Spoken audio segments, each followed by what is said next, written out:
une question qui revient souvent et dont la réponse est difficile à formuler. Certains tradent avec des millions, d'autres avec des centaines d'euros. Il n'y a pas de minimum pour investir en bourse. Cependant, les frais liés à l'exercice de cette discipline nous amènent à conseiller un capital de départ minimum. Étudions ici les paramètres qui entrent en jeu. Je suis chez une banque X. Par son intermédiaire, j'achète 20 actions du titre Y au prix unitaire de 10 euros, ce qui me revient au total à 200 euros.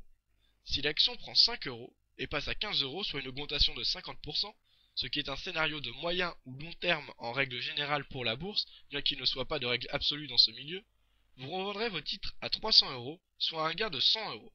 C'est une belle affaire. Malheureusement, tout n'est pas si simple. Votre banque X, qui vous a servi d'intermédiaire pour acheter sur la place ou le marché concerné, va prendre sa part pour le service qu'elle vous a fourni. En règle générale, cette part correspond à un taux dégressif fixé à l'avance qu'elle prélève sur la valeur de vos titres à l'achat et à la vente. Ainsi, quand par exemple vous achetez vos titres Y à 200 euros, imaginons que la banque vous prenne 0,25%.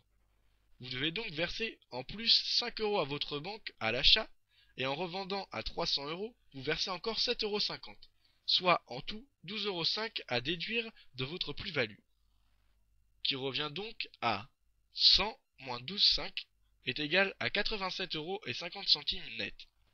Pour un investissement sur 1 ou 2 ans, ce n'est donc finalement pas une opération très intéressante. Afin de pouvoir réaliser des bénéfices à un minimum significatif, nous vous conseillons un capital de départ d'au moins 400 euros. Bien entendu, cette somme ne conviendra qu'aux débutants qui souhaitent découvrir, sans grand risque, cet environnement qui en effraie plus d'un, mais une fois à l'aise, pour générer un profit intéressant, il est largement conseillé avec un minimum de 2000 euros.